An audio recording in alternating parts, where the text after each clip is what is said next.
Today, we're at Ferrari World.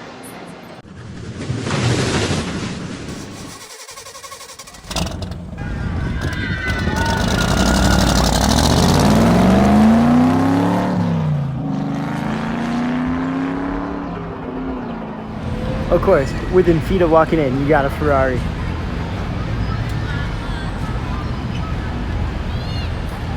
The red color, the red and black color really like pops. So that's the first thing I'm noticing. And just how like grand and huge this park is. Looks like we're inside like a football stadium or something. Congratulations, you have just experienced the fastest roller coaster in the world, Formula Rossa. All right, so Formula Rossa, kind of this signature ride, not just at Ferrari Land, but at Ferrari World, excuse me, but probably like all of the United Arab Emirates. This is one of the first big roller coasters to open in the country. And let's talk about it. It's super fast, world's fastest coaster. But just because it's fast does not mean it's an intense launch. It has a long launch track, which is cool. But I would say the launch is not much more intense than like your average launch coaster. Yes, those are trims on the first hill there. You still get airtime. And probably that's the biggest takeaway I have about this ride is, don't let the lack of launch horsepower fool you. Here, I'll insert a clip here I filmed to kind of show a few people like, hey, look, the launch isn't that crazy. Just kind of see it's just, not fast. I mean, it's fast overall, but I think the star attraction no one talks about is that airtime. You got what, 1, 2, 3, 4 hills there. You get nice, solid like floater airtime there, and then you got like 3 or 4 bunny hills going back to the station where it's kind of your standard intimate injector airtime. So you're looking at 6, 7, 8, 9 moments of airtime on this ride here. And the other thing about it is don't let the launch thing get you down. The speed is absolutely crazy on this. So like when you're flying around the different turns, I think Ranger said it best that you're probably going over 100 miles per hour for like 75% of this ride. So think of like I-305 and how you had those low to the ground turns, and you can kind of see that over there. Same kind of thing here where you're just hugging the ground, going for crazy speed. Basically like if you took like King to Car or Top Flow Dragster and instead of going up a big tower, you launched into like I-305. That's kind of Formula Rossa for you. So I really like the ride a lot. I would say probably like top 25 for me. Just really neat experience. One other random note to add here. We noticed the cars. I mean, obviously Ferrari, is known for tip-top shape of everything. But the cars, despite this ride running 365 days a year, I believe, it goes down for maintenance every now and then. But the cars are like in an immaculate shape. And that goes with a lot of things at Ferrari.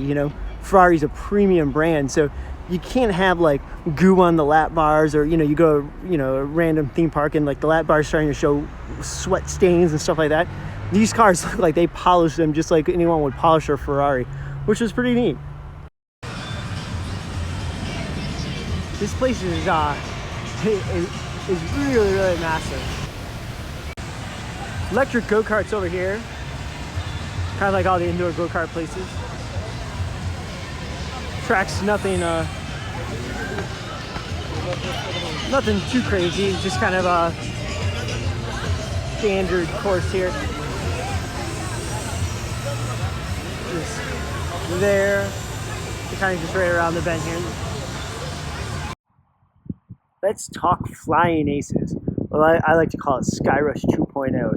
It's the same kind of like track, same kind of trains with the wing seats, and similar experience. But what I will say, I think the general consensus amongst our group is it's definitely a little bit tamer than Skyrush, probably a lot tamer. Basically, I feel like Intimate realized their mistakes of the extreme airtime on Skyrush and toned it down. So you, definitely not thigh crush here. But if you really like thigh crush, whatever you want to call it, for its extreme airtime, then you're probably not going to be a huge fan of Flying Aces. It's still a fun ride overall. But if you're like, hey man, Skyrush is a little too intense, then you'll probably really like Flying Aces. You got a couple of airtime hills there, and you can kind of see in the back there, right there. It actually even goes upside down. That's really neat. Just check out that like non-inverting loop there. That's pretty crazy. You didn't get really any airtime on that. Airtime all came from like those hills right there, and of course the massive first drop.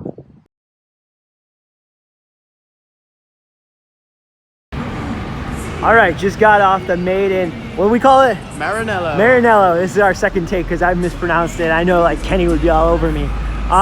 So this was a great sales pitch. I mean, dark ride about how Ferraris are made. You know, nothing spectacular about the dark ride. Pretty basic if you ask me. For a brand like Ferrari, I think it could be really, really cool. But it did make me interested in looking into a Ferrari. Keep watching those in the loop videos. Make that dream happen, guys. Yeah, right. There's literally like Ferrari cars everywhere around this place, which is kind of cool. You know, embrace the brand. I gotta give credit where credit's due. Brian came up with this thought here, and he said he thinks he heard it from someone else. So credit to them. This place feels a lot like an Epcot, where you know you have like the couple little like experiences. You know, like the tire changing thing. But then you have also a lot of like simulator and dark rides to kind of tell the backstory and educate you on something. Of course, there's also the roller coasters, but like this is a motion simulator, kind of like a Minion Mayhem kind of ride where it's just test driving a Ferrari. And they actually, something interesting I think they did, we're not sure, so tell me in the comments if you know, but I think they used to have 2 theaters, but they turned one of them into a flying theater. So they have a flying theater. The line's really long, like 45 minutes, probably the longest thing here, because they only have 1 theater for the flying theater. So Brian's going to go do the flying theater. I'm going to go film more footage. I want to go get some pics of Formula Rossa. So we're going to add in his review of the flying theater. All right, as promised, Brian with his flying theater review. It was okay. It was a weird ride system. I think it may have been S&S, but don't quote me on that. If he's wrong, lay into him on the comments. Yeah, well, you know, go ahead with that. So it kind of worked on like a weird pendulum system rather than like kind of Disney's system or any of the dynamic attractions type ones. But not worth it? No, the screen was like super out of focus. It was really big. Of course, Ferrari World has cars you can drive. What would you expect? And look, check out it. It's really cool. All these like scenery here. You know, you have like the ruins of Pompeii. What is that? Venice. Random dynamic attractions track. You know, it's really, you know, it's not every day you get to drive past Venice and dynamic attractions. This car ride, like, this is awesome. It just goes on forever and ever, all around town here. So here is the only glimpse we have of Mission Ferrari. Not a lot is known. The layout and everything kind of behind those panels is kind of in a mystery. We know it's a SFX coaster from Dynamic Attractions, which means they'll probably launch, they'll probably do some Gringot style stuff. We just look at that like sharp turn there. I mean, that's some super tight corkscrews there.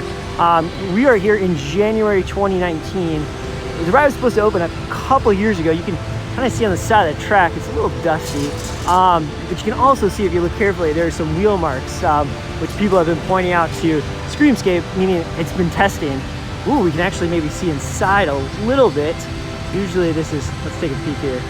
It looks like a quasi zero-G roll. I mean, it doesn't go up sort of the constant motion like a corkscrew. It's a little tighter at the top. So this is a ride, I think, when it opens, it's going to be really, really cool, guys. So keep an eye open for that.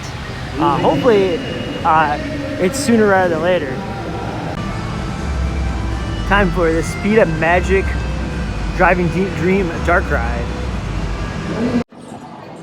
All right, just got off this really weird dark ride. Think like Curse of Dark Castle, but probably not even as good. The storyline is basically this kid who is like maybe 12 years old, playing a video game, loses, and his dad, to cheer him up, says, "Hey, why don't you come drive my Ferrari?" Because that totally makes sense. And then when he goes to get the keys, the video game person jumps out of the screen, steals the keys, and says, "Challenge me." And then that's the ride, and it's kind of lame. All right, that's pretty cool. They got this like little kid go-kart track, and they're driving like a little like, I believe from my experience here, I believe that would be like a F1 style car. That's pretty cool.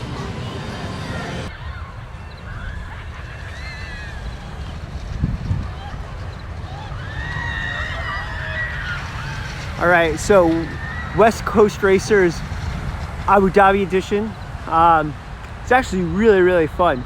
So it looks like there's actually not a lot of theme on the ride. There's none, but the cars are cool. Cars are coolly detailed. You race each other, and there's like probably like 3 or 4 launches per side, and I think there's like a brake run before each launch. So it's really weird. You pick up speed, go around like 2 turns, hit a brake run, slow down, and then hit another launch. But I think that's to keep them pretty much in line, which worked out pretty well. Let's see, you can kind of see launch right down there. You know, it's a different twist on a mine train. I would say it's like 2 Italian jobs next to each other. Fun, and I believe, someone's going to correct me if I'm wrong here, I believe they had the drifting technology. So when you go around curves, they kind of slide side to side. That's what we thought, and that's what it looked like, but maybe our mind's just playing tricks on us. But you can see launches out there, comes out over here. You can kind of see a theme with the Ferrari World coasters. They start near the building and then come outwards. Great way to make use of space. Hey, look at that. They dispatch a train like once every 10 minutes, and just so happened while I was filming. Go figure. But nothing too exciting. It's decent. It's different, and different's always good. But that's the turbo track. Oh, here it goes. Goes down, up, and back.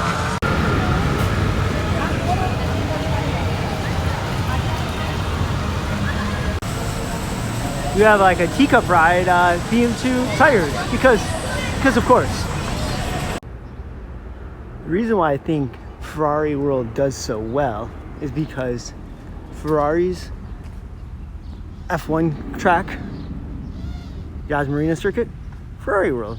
Yas Marina circuit, Ferrari World. So you have a lot of people who come here to see the track, you know, big fans of F1 racing, and how can they not, you know, when they're in town to see the track, swing by Ferrari World?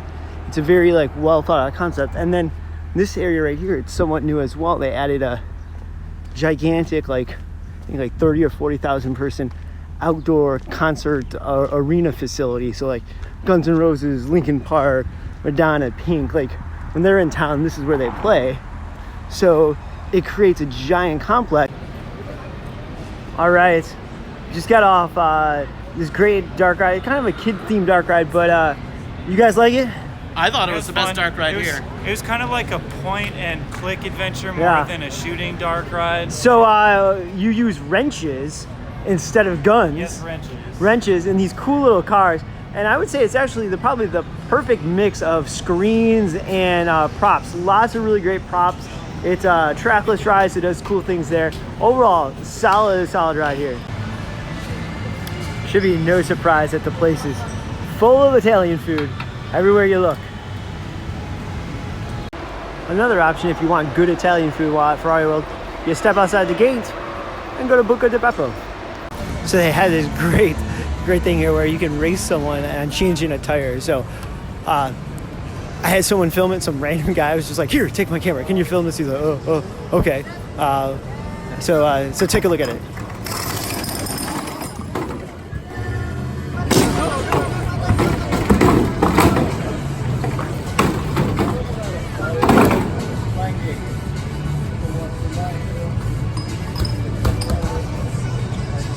Check. Da, over there. Yeah.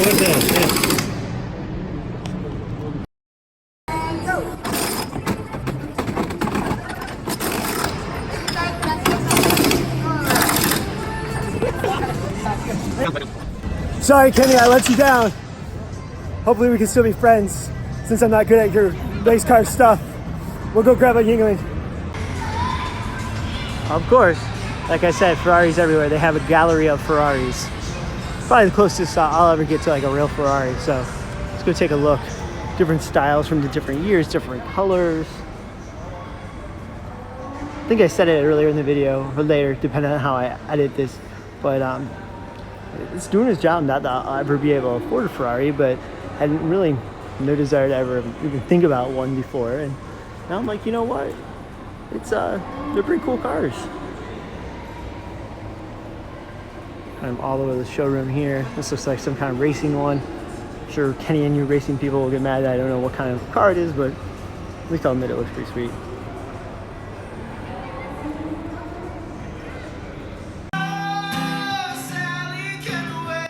Random tip, just outside the gates to Ferrari World, like I'm talking 100 feet away in the mall, there is this food hall here. Think like permanent food trucks, and it's all locals. And it's like locals take on Mexican food, Italian, Asian, just really good food, cheap food, great atmosphere with like board games you can play, lounge chairs, books to read, that guy playing sweet Oasis music. Great way to get out of the park for a few minutes. All right, we are wrapping up at Ferrari World in a Ferrari. Oh, look, I can see Brian's face in the review mirror. Are you paying attention? He's texting and driving, folks. No. He's texting you. He's behind the wheel of a Ferrari for the first time ever, and he's texting and driving. Wow.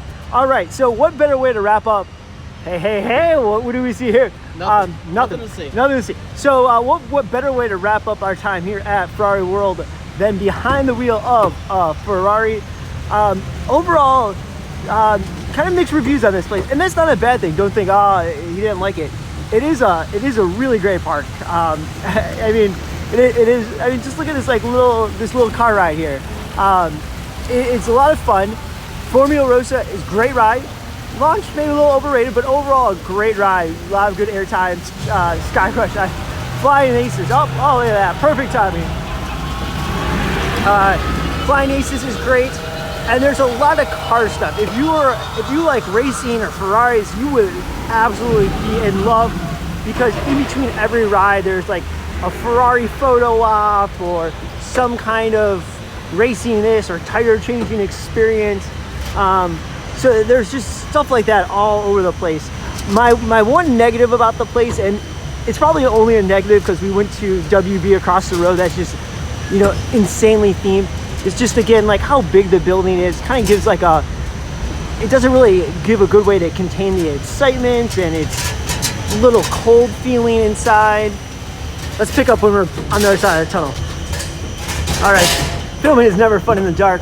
We got a few seconds left here, but overall, really enjoyed this park. Lots of great rides. It's definitely the busiest park, so this park's not going anywhere. It's really well done. Brian, where are you? There you are. I want you to focus on the road, not on the video. What did you think of the park? You know, it's a pretty good park. The only thing I'll agree, it does kind of have like a cold feeling to it.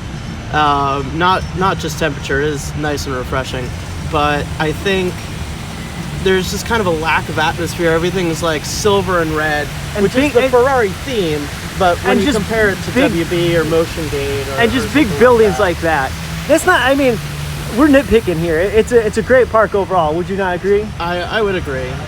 There is a great collection of attractions. Dark rides could use some work, but we're comparing them to some of the greatest in the world. And to be fair, their latest ride that opened, Flying Aces, incredible queue, incredible ride. So if they keep that kind of theming up for the future and for like Mission Ferrari, it'll be great.